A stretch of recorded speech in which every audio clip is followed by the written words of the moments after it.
Dobrý den, dámy a pánové, toto jsou dnešní stupidní blbosti na tomto BMX dráze, jak se kamarád rozsekal a kolo má v dupě. A ještě vám jenom ukážu, kde se to stalo a jak se to stalo.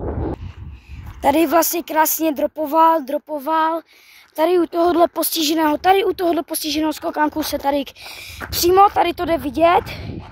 Tady to má, jak se to celý takhle stočila, jel až tam a celý mu to blbě prostě brzdí, celá za ní brzda, řetěz spadlo všechno. Úplně celé to je na srajdy. Spravili jsme jenom ten řetěz, co zvlášť teďka neukážem, bohužel. A já vám teďka jdu ukázat kolo.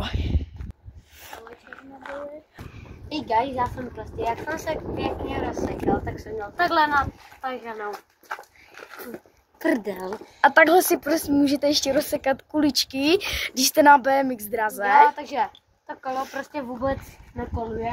Tady prosím vůbec nebrzdí, ta brzda, úplně to brzdí. Jenom brzdí. No jenom brzdí, no.